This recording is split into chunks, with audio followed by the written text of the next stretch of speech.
আসসালামু আলাইকুম প্রিয় দর্শক, জানিয়ে দেব এখনকার গুরুত্বপূর্ণ টপ নিউজটি। পুরো নিউজে আছি আমি নবনীতা শৈলী। এবার বিস্তারিত খবর।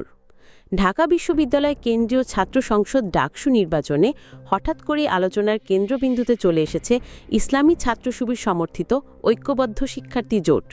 দীর্ঘদিন ক্যাম্পাসে কার্যত নিষ্ক্রিয় থাকার পর এই জোট অভাবনীয় বিজয় লাভ করেছে।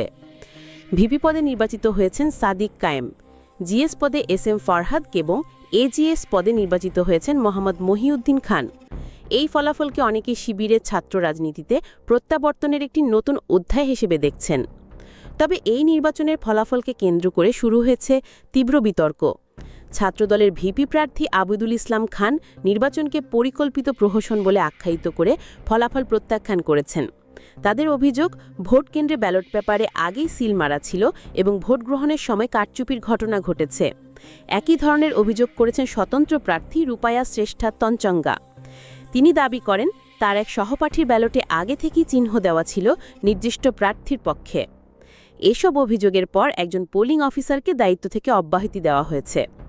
ভোট গ্রহণের দিন সাধারণভাবে শান্তিপূর্ণ থাকলেও ভোট গণনার সময় পরিস্থিতি উত্তেজনাপূর্ণ হয়ে ওঠে।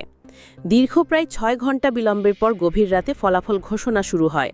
এই বিলম্ব ও অভিযোগের কারণে নির্বাচন প্রক্রিয়া স্বচ্ছতা নিয়ে প্রশ্ন উঠেছে। বিশ্লেষকরা বলছেন, ১৯৯১ সালের পর থেকে কার্যত নিষ্ক্রিয় থাকা শিবিরের জন্য এটি একটি বড় ধরনের রাজনৈতিক প্রত্যাবর্তন। গত বছর ছাত্র আন্দোলনের সময় তারা আবার প্রকাশ্যে কার্যক্রম শুরু করেছিল, আর এবার ডাকসু নির্বাচনে নিরঙ্কুশ জয় তাদের জন্য ক্যাম্পাস রাজনীতিতে একটি নতুন দিগন্ত উন্মোচন করল। প্রিয় দর্শক, এই ছিল এখনকার গুরুত্বপূর্ণ নিউজ। আরও গুরুত্বপূর্ণ নিউজ নিয়ে ফিরছি কিছুক্ষণের মধ্যে। নিউজগুলো সবার আগে দেখার জন্য এই চ্যানেলটি সাবস্ক্রাইব করতে ভুলবেন না। ধন্যবাদ।